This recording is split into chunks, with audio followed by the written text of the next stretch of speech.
All right, everyone. So I wanted to talk about the significance of this NHL season. The Washington Capitals have impressed me a lot. The Jets have really impressed me a lot. Um, Malkin has hit 500 goals. Connor McDavid has right now 1,001 points or over 1,000 points at this moment. Um, you know, and he is the fourth fastest to do it. He wasn't playing in the stand-up era, but if Gretzky, Bossy, and Lemieux had to play in the butterfly era, they would struggle. Now Lemieux played a little bit in the very early days of the butterfly era, but we really didn't get to see him much in the butterfly era much. And Gretzky struggled against Patrick Waugh. That's aside from the point. Uh, Alex Ovechkin could possibly hit 900 total goals this year. He could possibly pass Gretzky. I'm not too sure. He has, um, let me verify this right now. He has at least 10 goals right now. So there's that. Uh, but I've got to say that even in his age 39 season, he's still building this up. Uh, so what does this all mean? What does it all mean? That this is becoming a very significant era of hockey. You have the Golden Knights win their first Stanley Cup in 2023. You have the Panthers winning their first Stanley Cup earlier back in of this year, 2024. And you have, and Sasha Barkov wins his first. Um, and everything of the sort. Connor Bedard has built up, you know, could possibly build a new dynasty in Chicago and be that Patrick Kane type player one more time that they could absolutely get. Yes, you have and Pierre, yeah, and Ovechkin has 10 assists too as well. So Connor Bedard could still be that that prospect that could build it there. I mean, and Foligno, but I'm not just and Foligno as well could still be that help for him, but I'm just not seeing much of it now. But I think if they draft the right stars, I think the Blackhawks will find a way to get back to their old roots and at least win one more Stanley Cup and put that, in their history books as well.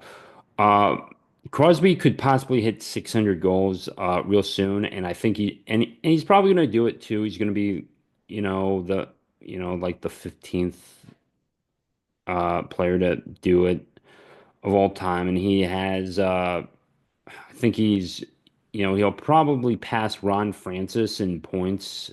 Um, he's not hitting 2,000. I do think McDavid's going to hit 2,000. But he's not going to beat, Gretzky was the fastest to 1,000, and Gretzky was also the fastest to 2,000 because he was the only one to get there. Yager didn't quite make it on that in his entire time of playing in the NHL, of all the years that he was in the NHL and all the teams, every single one that he was a part of.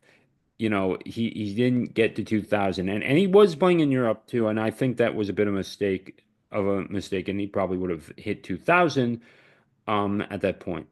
But I think that McDavid is going to be the one to get to 2000. And the reason for this, is because he was so fast even with all the injuries. He managed to get through that and just be the fourth fastest. And he almost beat Mike Bossy on that, and he would have been the third fastest. Had he not been injured, he would have been. But, and had McDavid played in the era of the stand-up style with like Billy Smith and all those people, I think he would have certainly found a way to compete, at least compete with Gretzky, but Gretzky took advantage of that era too. And hockey was not never the same. was not the same back in the 80s too. Um, so there's that. Um, could do that. The Winnipeg Jets have, you know, bad camera. The Winnipeg Jets have really impressed me for the most part. I think that they could possibly win the Stanley Cup this year. I think like if there's any Canadian team that can do it, I'm putting my money on the Jets. And and you can play the Bill Burr and Pete Davidson clip from that movie, The King of Staten Island, and it and Pete Davidson says the Jets, who bets on the Jets? And I'm the guy saying the Jets are going to come back and win it. They're going to come back and win it, sort of thing. Well, I mean, they have the most wins on the season. They're essentially the best team in the NHL right now. So, and power rankings aside, power rate putting my power rankings in, they're number one in my book because of everything they've been to. I, through with Adam Lowry and Connor Hellebuck. I mean, they are your aces. Hellebuck has been standing on his head, spitting nickels at this point, and I'm telling you right now that do not be surprised if the Jets take it. I know it's still early in the season to predict it, and they fell off against the Avalanche last season, but I am telling you there is something different about this team. I don't know what it is. They must have found something. They must have watched a lot of tape or something because they just have this chemistry and they just know how to calculate and when to pass and when to shoot and just really just, expose, opponents' mistakes too. I don't know what it is, but they just got this thing, and I'm very impressed by that. If Crosby just hits 600 goals, Um, I do think that he will be the one, I mean he is essentially, going to be remembered as arguably the greatest Pittsburgh athlete to ever play for Pittsburgh, any Pittsburgh team. I mean, but you're talking Roethlisberger, you're talking Lemieux, and you're talking Yager as well. You're talking Roberto Clemente. You're even going to argue Bill Mazeroski as well. And Doc Ellis, not really in terms of that because you pitch a no hitter on LSD, you kind of get something out of that as well. You could still argue Ron Francis himself. He played for the Penguins too, but Crosby will probably be the greatest athlete to ever play for a Pittsburgh team. Arguably, he will be. And that's including Roethlisberger, it's including the old Steelers. I mean, he really is, that person too. The only Roberto Clemente is the only other person that I'll even consider at this point that could possibly be, more of a memorable athlete than him. That's the only other person.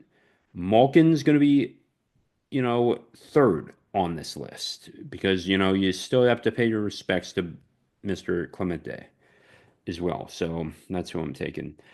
Alex Ovechkin is probably going to be the best athlete to ever play in DC, um, or at least the best hockey player to ever play for the Capitals. He will be that guy.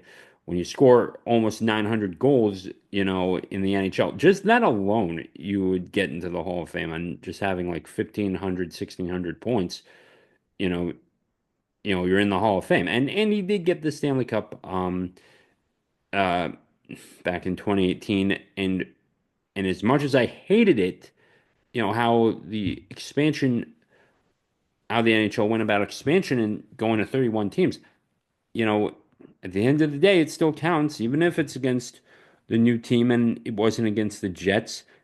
And speaking of the Jets, they could have been playing the Capitals and we could have had a very different Stanley Cup final back in 2018.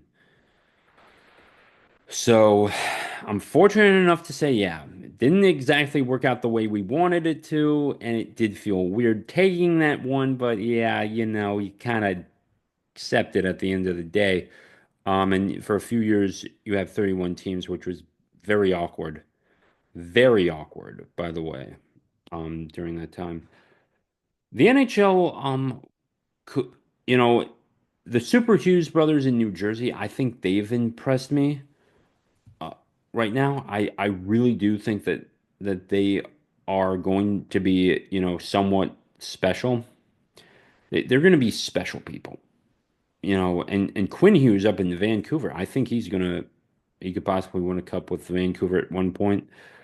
But I think this is if the Jets don't win, I do think that, it's going to be all them.